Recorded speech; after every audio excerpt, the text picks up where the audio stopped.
A very good morning. You're watching News 9 with me, Deepak. Now, first up, Narendra Modi's close aide and BJP General Secretary Amit Shah is expected to be announced as the next party president today.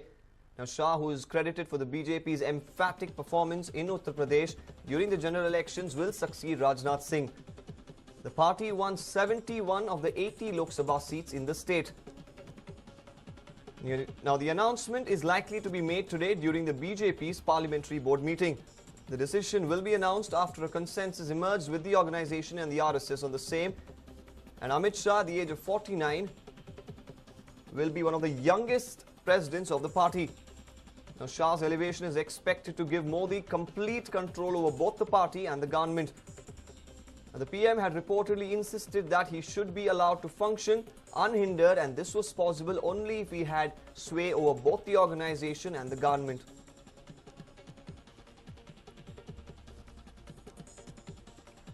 Now, Amit Shah will succeed Rajnath Singh, who is now the Union Home Minister.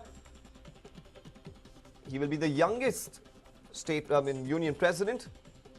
The announcement is likely to be made in today's parliamentary meeting. The decision will be announced after a consensus with the organization and the government. Great news for Amit Shah, of course. He is likely to become the youngest president of the BJP at the age of 49.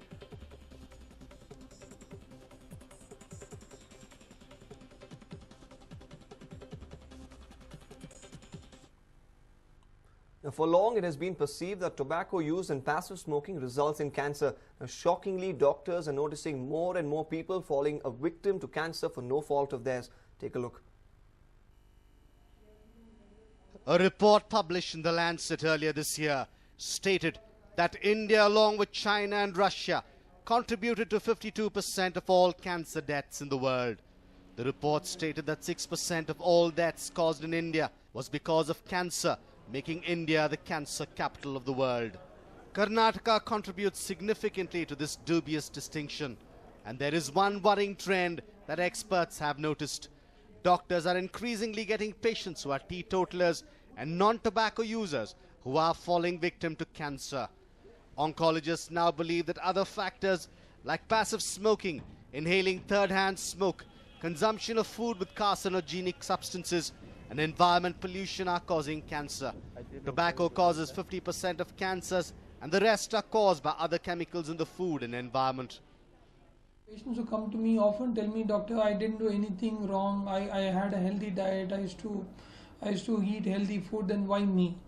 Now, this is a common question asked. So for this, I think what we need to largely understand is what are the main causes by which we get cancer. While one aspect of cancer causation is habits like tobacco, alcohol, drugs and other things, the other aspect of it is diet and environment, which has been much less talked about. Diet and environment play a significant role in causing cancers, either by increasing the carcinogenic load to the body, that means the load of chemicals, or by decreasing the immune system. This is Mohan Raj, a retired armed forces personnel, and this is Nalini Satyanarayan, a homemaker. They lost their normal voice for no fault of theirs. Both of them are victims of passive smoking. Oncologists believe that now it's time that policymakers draw out specific plans to try and address all these concerns and create awareness about it. The world is talking more about health in all policies. So if you have to achieve optimal health, you have to achieve it through all policies. Like water and irrigation is not handled by health, or for that matter, emission control is largely handled by transport department. Smoking in public places can be handled largely by the municipal corporation or the police and the health department. So there are various departments that are involved in various of these causative factors. So watch out for other factors in your environment along with passive smoking, for innocent people are getting trapped in the vicious grip of cancer. Harish Upadhyay, News 9, Bengaluru.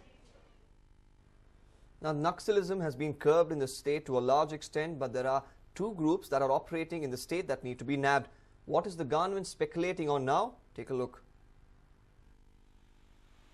Many parts of the country are plagued by the Naxal menace. Our state is no different.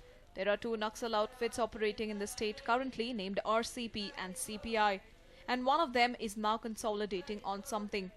It might shock you if we tell you that one of the Naxal outfits in the state has decided to surrender to the police. But not without a twist. RCP, which is headed by Noor Gulfikar and Sirimane Nagaraj, are now speculating on surrendering to the police if they write off the case pending against their head Noor Gulfikar. That is not the sole reason. Lack of finances has hindered a lot of operations of the Naxal outfit, forcing them to surrender. Noor Gulfikar was a software engineer and joined the Naxal group in 1995 and ever since has been heading the Naxal group. But he has declared that if the cases against him are written off, then he will surrender and has promised to work for social welfare. And well, Chief Minister Siddaramaiah is ready to hold a meeting today at 3 p.m. to discuss the same with the Home Minister KJ George, Secretary of Home Department and DG and IGP Lal Rukma Bachao. Along with them, higher officials from the police department will also be present at the meeting. The members of the Citizens Forum are going to act as peacemakers in the discussion, and the representatives of this forum are Gauri Lankesh, A.K. Subbaiah, Devanur Mahadev, Indodar Hunnapur, freedom fighter Dureswamy. Several Naxal groups were operational in the state, but because of ideological differences, the Naxal team divided into two, namely CPI and RCP.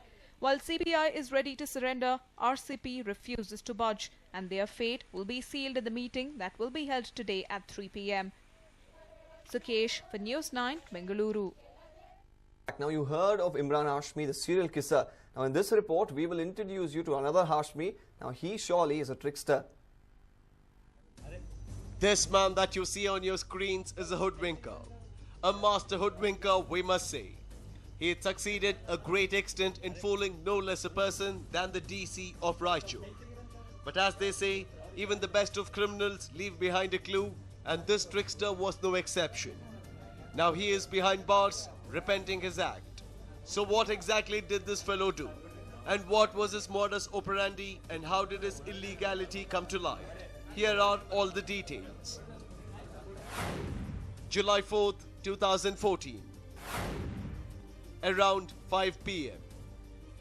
The DC of Raichur, Vijay Jyotsna, was busy with her work. Around 5 p.m. on July 4th, she received a fax which stated that an official by name Kabir Hashmi, Deputy Secretary of Sports Authority of India, Ministry of Sports and Youth Affairs, Government of India, would be paying a visit to Nehru Yuva Kendra on the 7th of July and also sought accommodation for him and his deputy.